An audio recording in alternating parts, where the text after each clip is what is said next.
हर साल मां वैष्णो देवी के दर्शनों को 95 लाख के करीब श्रद्धालु आते हैं, जिन्हें प्रशासन मूलभूत सुविधाएं देने का कटरा में दावा करता है। वहीं मैं आपको बता दूं कि ये जो स्थल है काउंटर नंबर 2 है, जहां पर बाहरी राज्यों से आए बड़े वाहन जो है जहां पर खड़े होते हैं और वह श्रद्धालु जहां से काउंटर नंबर 2 से यात्रा पर्ची लेकर आगे बढ़ते हैं। पर हैरत, जहां आप जो इस समय अपनी स्क्रीन में देख रहे हैं, यह स्थल इस समय निजी वाहनों की पार्किंग बन चुका है, चाहे वह छोटी गाड़ियां हो, टेम्पो ट्रैवल हो, जहां जम्मू कश्मीर राज्य के वाहन हो, जो इस समय जहां खड़े हैं। इससे परेशानी जो है यात्रियों को तो है ही है, वहीं स्थानीय लोग भी इससे परेशान है, क्योंकि क्षेत्र में कार्य करने वाले व्यवसायियों का व्यापार काफी प्रभावित हो रहा है। इसी को लेकर एक शिष्टमंडल आज नपा के सीईओ से मिला और अपनी मांगों को रखा, जिन्होंने उन्हें आश्वासन दिया है कि उनकी मांगों पर जो है गौर किया जाए। आइए सुने इस संबंध में क्या कहना था स्थानीय व्यापारियों का। हम फर्स्ट टाइम नहीं आए यहाँ पे, काफ़ी बार आ चुके हैं। हर बार आते हैं यहाँ पे, हर बार हमें एक ना एक आश्वासन दिया जाता है कि कोई नहीं, हम कुछ ना कुछ इसका क्या करेंगे। मसला है क्या यहाँ? मसला ये है कि ये काउंटर नंबर 2 इसे इंटरस्टेट बसेस का जो एट प्रेजेंट जो इसे दर्जा दिया गया है वो इंटरस्टेट बसेस का है। बट आज की डेट में यहाँ पे इंटरस्टेट बसेस की जगह आपको टेम्पो, टैक्सी, उसके बाद में रेडी वाले या और कुछ भी हैं, वो सब कुछ यहाँ मिलेगा, बट आपको बसेस नहीं दिखेंगे। मतलब आपका कहना है कि इलीगल पार्किंग सारी यहाँ पे बनी हुई है। यहाँ पे 3 स्ट्रेच हैं, 3 स्ट्रेच में एटलीस्ट ज़्यादा नहीं बोलता हूँ, अराउंड 100 से 150 गाड़ी बसेस लग सकती हैं, बट यहाँ पे बसेस लगती नहीं है। बसेस को ऊपर आने नहीं देते। अगर आएगी भी, उसके पास स्पेस नहीं होगी, वो यहाँ से टर्न करके दोबारा कहीं ना कहीं रेलवे रोड पे लगा देगा, कहीं आगे पीछे साइड पे पार्क कर देगा। तो जहाँ पे जो हमारा पूरी मार्केट पूरी होली सोली डिपेंडेंट जो है वो हमारा इस काउंटर नंबर 2 की बसेस के ऊपर डिपेंड है। यहाँ पे बसेस लगेगी, कस्टमर यहाँ से निकलेगा, मार्केट की तरफ जाएगा। आज की डेट में टैक्सी से, वो भी टैक्सी यहाँ पे जो लगी हुई है, टैक्सी गाड़ी लगी हुई है, उनमें कोई कस्टमर नहीं आता। वो कहीं खाली करके उनको किसी होटल में छोड़ के उसके बाद खाली करके वो यहाँ लगा देते हैं। मार्केट में कोई आएगा नहीं, ऑटोमेटिकली हमारे पास में कोई कस्टमर नहीं होगा, तो हम लोगों का business down, day by day down जा रहा है।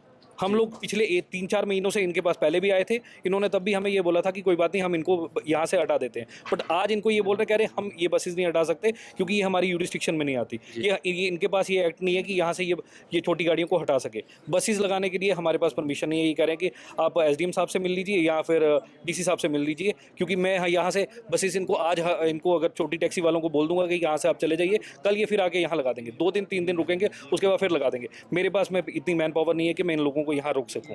ये इनका बात ये हुई है कि ये जो है ना, ये इंटरस्टेट बस स्टैंड है। इंटरस्टेट बस स्टैंड का मतलब होता है कि जो दूसरी स्टेट से बसें आती हैं उनका स्टैंड है जी। लेकिन सर हो ये क्या है कि यहाँ पर बसेस, इंटरस्टेट जो बसेस हैं वो तो लगती नहीं है। क्यों नहीं लगती हैं? क्योंकि दुनिया जहान की जो टैक्सीज़ हैं, कमर्शियल व्हीकल हैं जो कि यहाँ पर अलाउड नहीं होने चाहिए, उनको परमिशन मिली हुई है। आप देख सकते हो खुद, जहाँ तो बनावट रोड की बसेज लगी हुई हैं, जहाँ टैक्सीज लगी हुई हैं। अब क्या है कि हमारे जितने भी आसपास गेस्ट हाउस हैं, चाहे शॉप्स हैं, वो सारी इसी ISBT पे डिपेंड है। तो हम ईओ साहब से मिलने आए थे, हमने बोला ईओ साहब, ये जो लीगल जो टैक्सीज लगी हुई हैं, इनके लिए ऑलरेडी पार्किंग बनी हुई है, ये पार्किंग में भी लगा सकते हैं। ये इंटरस्टेट बस स्टैंड है। इंटरस्टेट बस स्टैंड मीन्स कि जहाँ पर ओनली इंटरस्टेट बस स्टैंड ही पार्क हो सकती है और कोई गाड़ी पार्क नहीं हो सकती है। अब उनसे दिया, उनको हमने मेमोरेंडम दिया है और हम चाहते हैं कि ये कोई 2-4 अपने मैन पावर जो लगा के यहाँ पर ये जो लीगल टैक्सीज लगी हुई हैं, कोई पंजाब की है, कोई जम्मू की है, कोई पुंछ की है, कोई रजौरी की है, मतलब ये इंटरस्टेट बस स्टैंड ना रहकर ये एक धर्मशाला बन गई है, जिसको कहीं पार्किंग की जगह नहीं मिलती है, वो जहाँ लगा देता है। पंजाब की जो कमर्शियल व्हीकल है वो जहाँ लग रहा है, बनार रोड की बसें जहाँ पर लग रही हैं, जिनको जहाँ पर लगना चाहिए उनको मजबूर होकर वहाँ पर। आपकी सिर्फ एक ही जिसके लिए बनाया गया है, जो बनाया किसके लिए गया है कि जो बाहर से बसेज आती हैं, एक्सेप्ट JNK, जम्मू कश्मीर के अलावा जो बाहर की बसें आती हैं, पंजाब, हरियाणा, हिमाचल, गुजरात, जहाँ की बस यात्री की बसें आती है, वही जहाँ, ये इसी के लिए बना था। आज से 25-30 साल पहले ये बस स्टैंड बनाने का जो मेन पर्पस था वो यही था। तो ये जो अभी बसेज है, अच्छा, और बनार रोड बसेज के जो सिर्फ ऐसे ये सर पार्क की हुई है, क्योंकि वहाँ पर थोड़ा भीड़ ज़्यादा हो जाती है। तो जहाँ पर क्या करते हैं, वो जहाँ पर ले आते हैं और उनके जो कंडक्टर होते हैं हमारे मेन बाजार में आके यात्रियों को बोल रहे होते हैं 60 रुपये, 50 रुपये, 70 रुपये, मतलब सस्ता का लालच देके उसको यहाँ पर बिठाते हैं। तो होता क्या है कि इन ये बसेज लगने के कारण प्रॉब्लम ये हो जाती है कि जो इंटरस्टेट बसेज है वो यहाँ नहीं लग पाती हैं, जिनके ऊपर हमारा बिजनेस डिपेंड है। तो हमारा मेन कंसर्न तो यही है ना कि ये बसें हटनी चाहिए। तो हम एडमिनिस्ट्रेशन से भी इसी बात के लिए मिलने आए थे और मेमोरेंडम भी दिया हमने कि भाई इनको हटाया जाए। तो आपने सुना कि किस तरह से स्थानीय व्यापारियों का कहना था कि ये जो पार्किंग जो है काउंटर नंबर 2 है, ये पार्किंग स्थल बन चुका है। वहीं नपा के सीईओ इस बारे में क्या कहते हैं, आइए सुने। ऐसा है कि पिछले 3-4 दिन से हमारे पास 2-3 डेलीगेशंस आई हैं। इनका ये कहना है कि क्योंकि यहाँ पर कुछ टैक्सी ऑपरेटर्स और टेम्पोज और प्राइवेट गाड़ियों ने गाड़ियाँ लगाई होती हैं, तो जो ये डेडिकेट किया हुआ पहले से इंटरस्टेट बसेस के लिए, तो उनको जगह नहीं मिल पा रही है। तो इसमें हमने लोगों को यही जो डेपुटेशन आई थी उनको यही बताया कि हम आज हमारे संज्ञान में है ये, तो आज ये हम जो कंसर्न स्टाफ है, जो खिलाफवर्जी इंस्पेक्टर हैं या बाकी लोग हैं, उनके हमने आज 3 बजे मीटिंग रखी है और नेक्स्ट कोर्स ऑफ एक्शन जो है आज से ही हम लेना शुरू करेंगे with the involvement of police.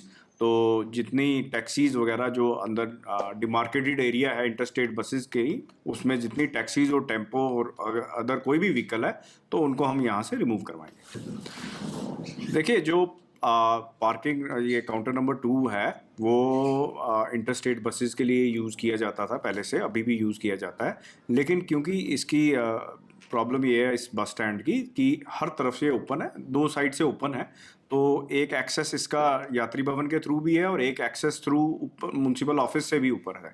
तो कहीं प्रकार की गाड़ियाँ, कोई टेम्पो, कोई टैक्सी, बहुत सारी एंटर कर जाती हैं। अब इसका वायबल सोल्यूशन हमने यही बनाया था अपने जो PWD के इंजीनियर्स हैं उनके साथ मिलके, कि जैसे हमारा ओल्ड बस स्टैंड या कोई भी बस स्टैंड होता है जो हर तरफ से बंद होता है, ताकि उसका एंट्री एग्जिट पॉइंट जो है वो रेगुलेट किया जा सके, एक ही एंट्री एग्जिट पॉइंट हो और कोई भी एंट्री जिसमें हो रही है वो रेगुलेट की जा सके कि टैक्सी कहाँ से आ रही है या टेम्पो कहाँ से आ रहा है, या आने देना है या नहीं आने देना। वो यहाँ पर प्रॉब्लम आती है हमें, हम उस पर काम कर रहे हैं, एस्टिमेशन करवा रहे हैं PWD से। होपफुली नेक्स्ट 1-1.5 महीने में हम इसको एक बस स्टैंड के रूप में, एक बस स्टैंड की तरह बॉक्स टाइप में इसको बंद कर लेंगे, और तब हमारे लिए भी मैनेज करना इस एरिया को ईजी रहेगा कि सिर्फ बसेस का ही, इंटरस्टेट बसेस का ही आवाजान हो यहाँ पर, और कोई भी अदर अनऑथराइज जो टैक्सी है, टेम्पो है, वो अंदर नहीं आता। असमर्थ जो है वो एक सब्जेक्टिव वर्ड है जो आप यूज़ कर रहे हैं। असमर्थ नहीं है, अभी भी आप देखेंगे तो बसेस भी लगी हैं, लेकिन बसेस के साथ साथ, क्योंकि मैंने आपको पहले भी बताया ये 2 साइड से खुला है एरिया, तो यहाँ पर और गाड़ियाँ, जो प्राइवेट गाड़ियाँ, टैक्सीज आके लगा जाती हैं, और कई बार ये भी हमें प्रॉब्लम आती है कि कोई लगाता है, मोस्ट लाइकली वो ऊपर भवन में की तरफ, माता की तरफ निकल गए हैं और गाड़ियों को अनअटेंडेड होती है, कोई इनका केयर टेकर नहीं होता। तो आज हम शाम को ड्राइव करेंगे, इनको वार्न भी करेंगे, पब्लिक अनाउंसमेंट भी करेंगे, बट इसका मोर परमानेंट सोल्यूशन वही होगा जब ये पूरा एरिया इनक्लोज्ड होगा, बंद होगा। और कोई भी एक बस स्टैंड, अगर मैं ओपन एरिया किसी की भी बात करूं, जब तक उसका एंट्री एग्जिट पॉइंट रेगुलेट ना हो, वहां पर कोई भी गाड़ी घुस सकती है, उसको रोकना मुश्किल होता है।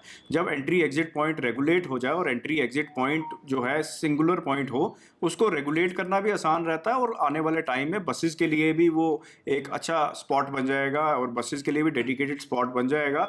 मैं उम्मीद करता हूं कि किसी भी इंटरस्टेट बस ओनर को, बस ऑपरेटर को 1.5-2 महीने में जब ये बनता है, कोई ऐसी प्रॉब्लम नहीं आएगी, उनको डेडिकेटेड स्पेस मिलेगी बसेस लगाने के लिए, और ये हम जल्द से जल्द करवाने की कोशिश कर रहे हैं। हाँ, ये बिल्कुल उपलब्ध हो जाएगा। आज से हम इस पर काम करना शुरू करेंगे, और जितना हमसे हो सका with the help of police और अदर जो स्टेक होल्डर्स हैं, हम करने की कोशिश करें। तो सुना आपने कि सीओ साहब ने कहा कि आज शाम से ही उक्त मामले पर कार्रवाई होगी, और आने वाले दिनों में जब जो नए वर्ष पर जहां श्रद्धालुओं की भीड़ होगी, ऐसे में उक्त स्थल को जो है बाहरी राज्यों के लिए पार्किंग जो है उपलब्ध करवाई जाएगी।